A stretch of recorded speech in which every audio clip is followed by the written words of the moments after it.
Buenas tardes, papás, mamás, cuidadores, cuidadoras de familia. Estamos una vez más en charlas de café. Yo ya tengo el mío, espero que ustedes también estén listísimos, un tecito, una malteada, lo que sea de su agrado. El tema del día de hoy es un tema muy diferente a los que hemos tratado ya, el cuento en el desarrollo cognitivo.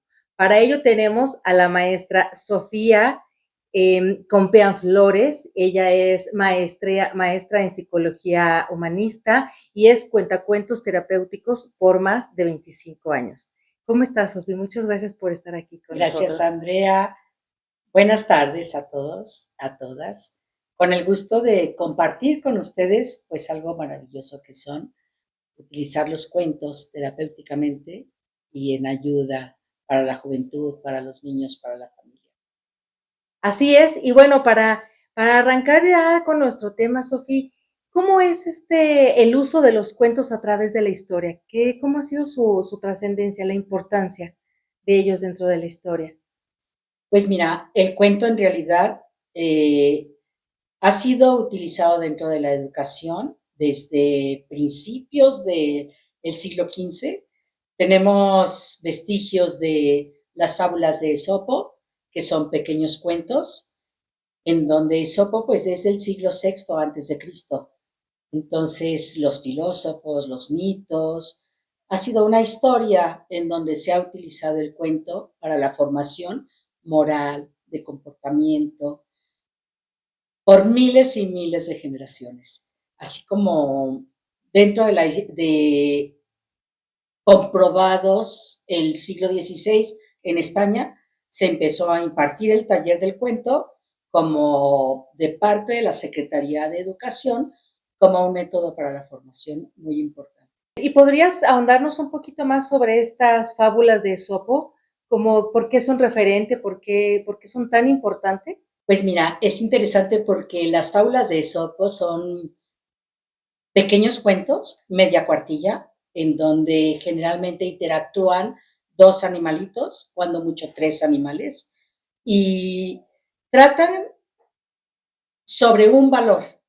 Entonces comienza, es como un diálogo entre dos animales en donde se saca el por qué y el para qué conviene seguir ese valor. Y bueno, Esopo se cree que escribió fácil 300 fábulas, ajá, y son muy amenas y de una u otra forma espejean el comportamiento de los niños. Y en este sentido, que estamos ya entrando de lleno al tema de los niños y de las niñas, ¿cómo colabora el cuento en el desarrollo de sus habilidades, de sus capacidades? A mí me gusta mucho el cuento, utilizar el cuento porque es como impersonal. Entonces la relación que haces tú con un cuento, generalmente cuando el ser humano vamos y vemos una película, cuando escuchamos un cuento, cuando escuchamos un diálogo, por un lado lo sentimos fuera de nosotros. Lo que no nos damos cuenta en nuestro inconsciente es espejear tu interior. Entonces, hay una facilidad enorme en donde tú puedes transformar un cuento en algo directivo, formativo, con una expectativa de, te puedo decir que casi del 80% de aceptación y de transformación dentro de los niños. O sea, ¿qué niño no te platica de los héroes, de los superhéroes, no? Hoy por hoy la identidad que se tiene con algunos personajes dentro de los cuentos tiene un valor fundamental. Yo recuerdo cuando pues yo era más chica, mi hermano, los cuentos de los caballeros, los cuentos de, no eran superhéroes, eran los caballeros, las princesas, las damas. Y bueno, era también ese soñar, ¿no? Yo también en mi primaria siempre estuve como guiada de muchos cuentos. Mi madre fue una cuentacuentos y entonces te empatizas con el cuento sin tener directamente un referente que mortifique, por así como un castigo, como una lección, sino que mediante la imitación te remites al cuento. Yo, ¿quién no quiere ser como Caperucita Roja? Y también como el lobo, O sea, vas jugando con todos esos personajes y tu propio conocimiento va descartando los comportamientos malos y los buenos. Entonces, pues es increíble lo que se puede hacer con un cuento. ¿Y nos podrías como contar un poquito más, hablar un poquito más de los beneficios que trae adoptar quizá este hábito de contarle un cuento a nuestros hijos? Hay algo muy lindo, ¿no? O sea, la habilidad y el manejo de tu propia historia dentro de la creación de un cuento, en donde los personajes sean, por un lado, vistos desde afuera en tu familia, pero por otro lado, con la oportunidad y la facilidad de identificarte. Entonces, hoy yo creo que tiene un auge muy grande tanto en América Latina como en Europa, nuevos cuentistas en donde nos llevan de verdad en aprendizajes que nos invita y nos descubre, como por ejemplo Jordi Sierra, él es un español y ha trabajado mucho dentro de la Secretaría de Educación en Europa. Ajá. Y sus libros son orientados a la comprensión de los estados anímicos del adolescente. Entonces, por un lado, no solo al niño lo estás invitando o instruyendo, también te está invitando a ti a sentarte en el lugar del niño. Y es como muy, pues muy rico y muy interesante todo eso que puedes hacer a través del cuento. Incluso también está la invitación de crear tú con tu familia tu cuento, tus personajes. Y entonces invitar a tus hijos a decirles, ¿no? O sea, tú eres la mamá y ¿qué escribimos? Cada noche después de la cena o después de ver la tele o algo, hacer como la referencia de los diálogos. Y entonces es como de verdad abrir tu corazón a través de la escritura.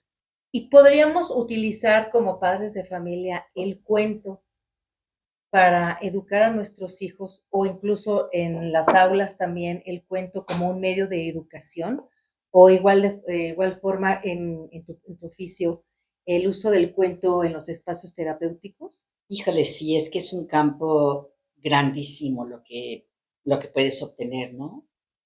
Hoy yo veo a las escuelas públicas que yo asisto y trabajo con algunos maestros.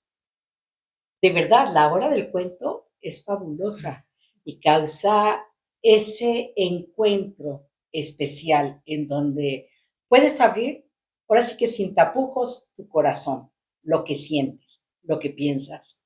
Hay un cuento de un autor, no recuerdo ahorita el nombre del autor, pero él logra transformar el cuento de Caperucita a través de los ojos del lobo. Y conmueve, conmueve. ¿Por qué? Porque dentro de cada persona está esa doble tentación, ¿no?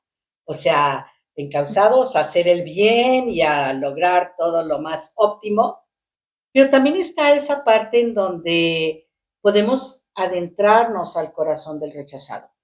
A mí se me hace padrísimo ese cuento actualmente en donde tenemos que trabajar tanto con el bullying, con la exclusión, con la separación, con el juicio de lo malo y lo bueno, porque es un lobo feroz tierno. O sea, él dice, yo estaba tal cual en el campo, llega una niña vestida de rojo que me asusta y empiezo a espiarla, ¿no? Y entonces empieza él a través de su visión en donde se transforma el comportamiento y acabas, decían los maestros que se los platicaba, acabas viendo, pobre lobo, o sea, le hicieron bullying. Entonces, ver todos los lados que podemos tener un ser humano dentro de nuestras actuaciones, y luego concretar, y luego reírte, y luego decir, yo también a veces soy el lobo, es como un aprendizaje inclusivo muy interesante y muy importante para esta época. Así es. Y finalmente es este espejo, ¿no? Como adultos para saber cómo está este ambiente en casa y justo mencionaste el uso del cuento o la creación del cuento dentro de nuestra familia. ¿Qué sugerencias podrías dar a los papás, a las mamás, a los cuidadores de familia que quizá con la creación de este cuento en familia pueden entretenerlos un ratito en la tarde, en lo que llegan por ellos o en lo que se duermen o quizás si los niños están un poquito exaltados y como para que bajen pila ¿qué sugerencias puedes darles para que la propia familia pueda crear sus propios cuentos? Bueno, en primer lugar, la apertura total, ¿no? Y apertura quiere ser y decir, reconocerme como tal, aceptar como tal, aceptar los sentimientos sin calificarlos, que hay sentimientos malos y buenos. El sentimiento es lo siento. Y si lo puedo hablar, y si lo puedo dialogar, y si lo puedo escribir, lo puedo entender, lo puedo comprender. Y también lo puedo transformar en algo, no para que tú estés contenta conmigo únicamente, sino para que yo también esté contenta y en paz conmigo.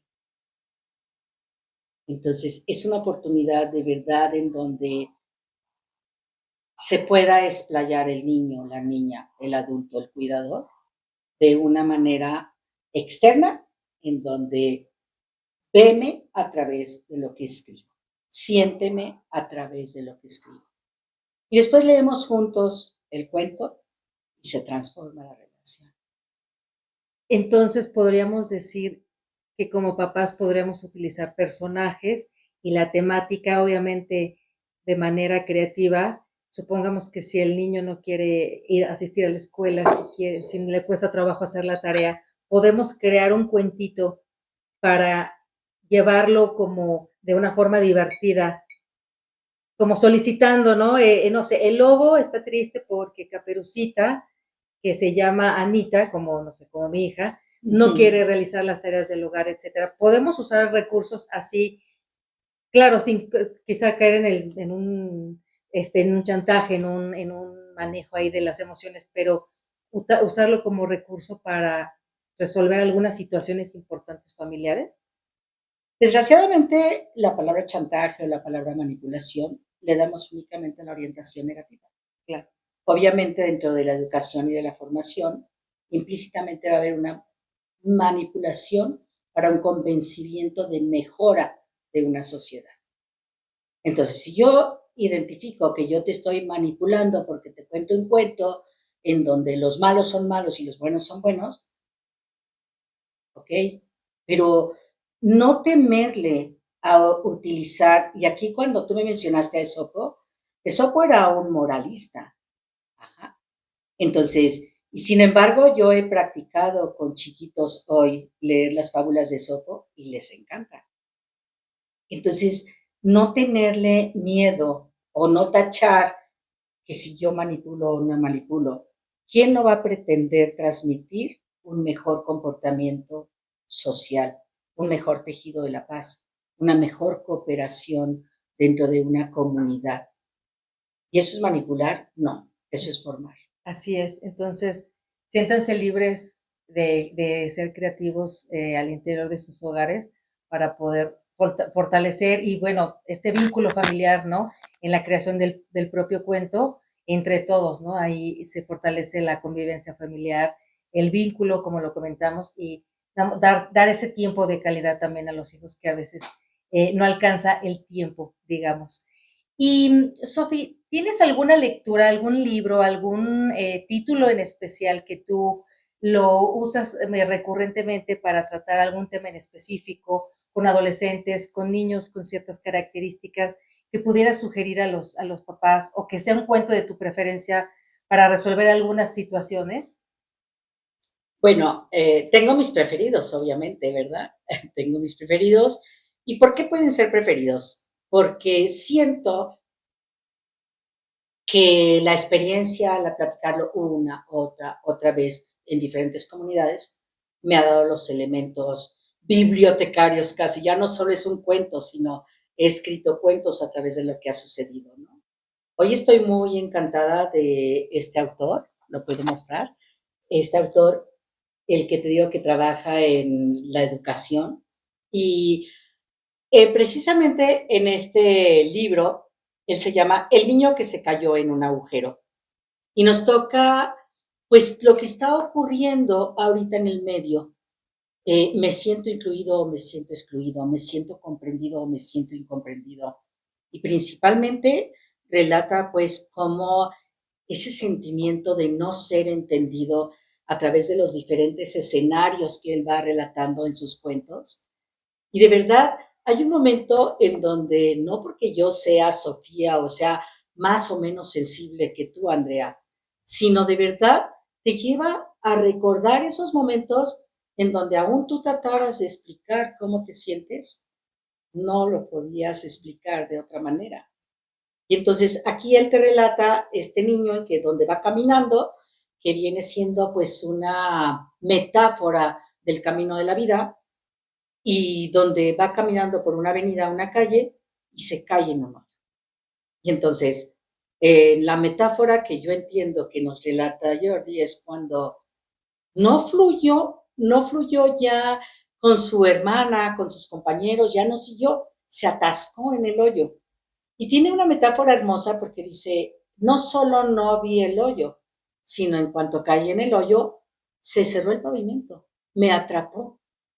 Y entonces empieza él a hacer el relato de qué le pasaba cuando su cuerpo se volvió de la cintura para arriba y cuando empiezan a pasar, pues la pareja de novios, no lo ven. Cuando él empieza a gritar al periodista, al periodiquero que lo vea, que lo ayude, voltea y nada más dice, qué raro, hay un niño que nada más tiene de la cintura para arriba, pero lo excluye, lo deja ahí. Y entonces cada cuentito que lleva en cada uno de esos capítulos, bueno, acabas así como sintiendo cómo se puede sentir la otra persona. Y esto es lo que te invita a decir, ok, si yo con mis hijos, con mis alumnos, voy leyendo esto, a la vez les hago una invitación a que nos escriban cuál es el hoyo donde tú te encuentras. Y entonces es muy interesante. Igual si te hablo de San Exupéry con el cuento del Principito, es un cuento de niños y de adultos y de viejitos y de todo, ajá. Y en cada una de sus capítulos, recuerdo, porque me encanta, cuando llega el vendedor de la cápsula que le va a quitar la sed, ¿no? Y el principito se queda así como, ¿qué voy a querer que me quiten la sed, no? Y entonces el vendedor le empieza a decir, ¿cómo no vas a querer que te quiten la sed? ¿Has contado el tiempo que pierdes en ir a tomar agua? El principito así como obtuso, ¿no? Así como diciendo, ¿para qué, no? Entonces se sienta y piensa y le dice, ¿qué harías si te ahorraras 10 minutos al día? El principito le contesta, iría a la fuente por agua. Ya estuvimos viendo todos los matices, todas las influencias positivas que puede tener el cuento, la creación del cuento, la lectura del cuento al interior de nuestras familias. Y nos vas a compartir un parrafito, ¿cierto? Una pequeña lectura Una de pequeña este lectura. libro. Entonces, adelante, Sofi, por favor. Gracias, Andrea, gracias. Pues sí, les voy a invitar a que nos convirtamos en aquel niño que se cae en el agua.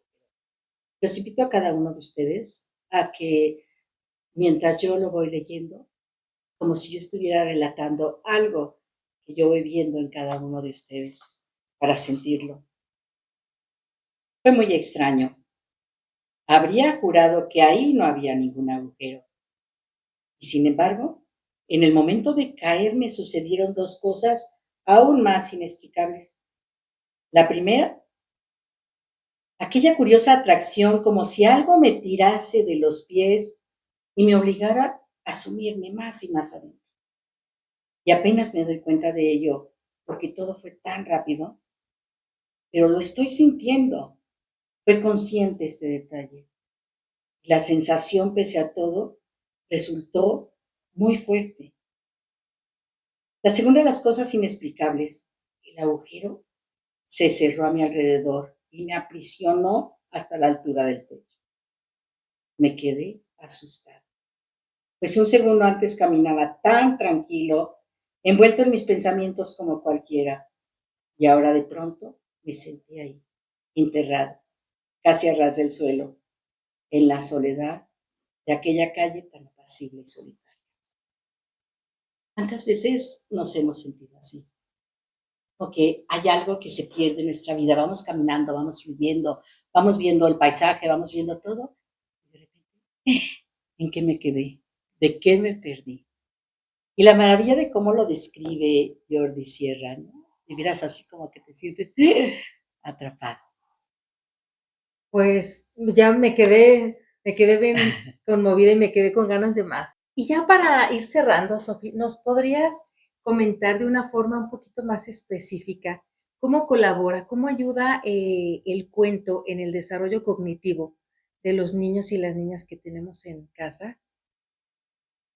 Bueno, así como tangiblemente hay algo, despierta su atención.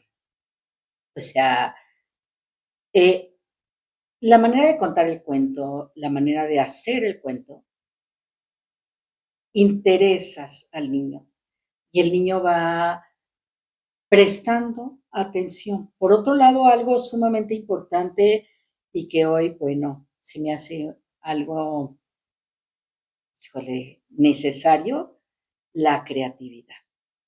O sea, la lectura del cuento, eh, si nos vamos a la historia, el relato es oral, ajá, pero tu imaginación se prende.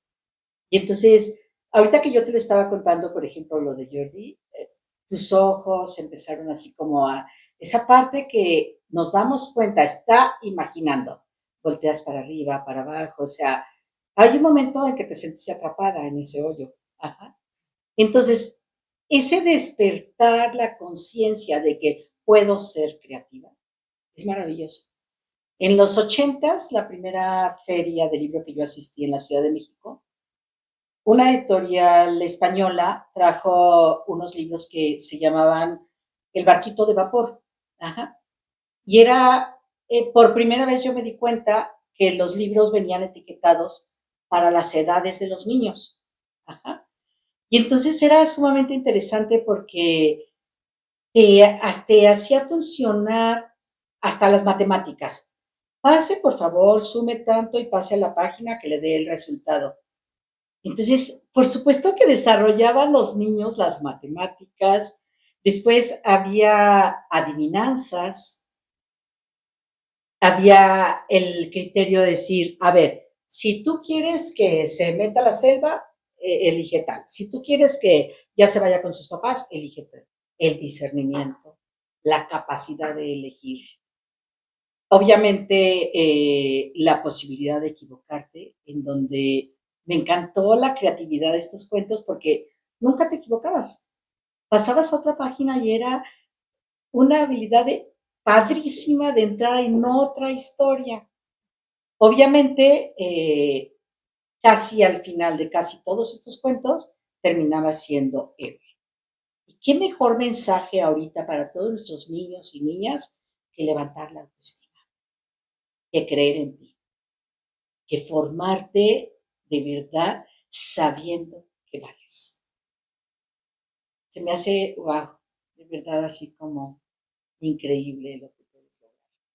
Las fábulas de Sopo, por supuesto, estaban muy destinadas para manejar los valores, las virtudes. Hoy a lo mejor les preguntas tú a los chicos, a los niños, cuáles son las virtudes cardinales y te dicen, o sea, ¿qué? Pero para mí, en mi forma de ver, vívelas, transversalmente vívelas. Vive el compañerismo, vive la posibilidad de ser generoso con los otros, vive la posibilidad de cambiar tu ambiente, vive la posibilidad de juntar al excluido. Siente y vive cómo se sentía este niño atrapado en el hoyo y voltearlo a ver. No lo dejes abajo del hoyo, sácalo del hoyo. Entonces, eh, decía Julio Cortázar que el cuento es un relato pequeño de pocos personajes que tiene un principio y un fin. Claro que esto él lo decía en 1958. Hay clases grabadas de él. Después se viene esta transformación en donde tú dices, tú crea el final de tu cuento. Y entonces te invita a esta parte creativa y te invita a apropiarte también de tu posibilidad de ser y hacer las cosas. Con una ganancia, puedes ser tu superhéroe. Pues qué hermoso descubrimiento de todas las bondades del cuento en la formación de nuestros hijos, de nuestras hijas. ¿Algo más con lo que quieras cerrar, Sofi, con lo que más que quisieras compartir? Bueno, pues retomando algo que ya comenté, una invitación es como comencemos con nuestros hijos a redescubrirnos a través de los cuentos. Hoy por hoy tenemos mucha facilidad, incluso por las redes, bajar cuentos. Hay cuentos gratuitos en el Internet. Canasta de Cuentos Mexicanos es una invitación incluso a remontarnos históricamente a la cultura, a los sucesos que ocurrían en nuestro país desde 1900. Y es sumamente interesante como estas charlas con los chicos, cómo vemos de diferente nuestro México hoy, en donde también, por supuesto, sacamos lustre al valor de ciudadanía, de amor a nuestro país, que tanta falta también nos hace.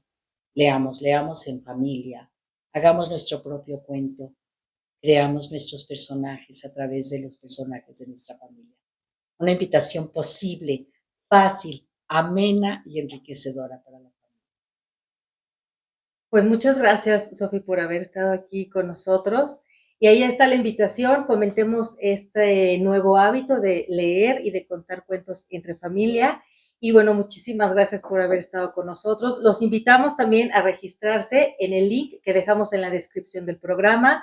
Compartan esta información y denos un like también. Y los vemos el próximo jueves en punto de las 6. Muchas gracias. Gracias, Andrea. Gracias.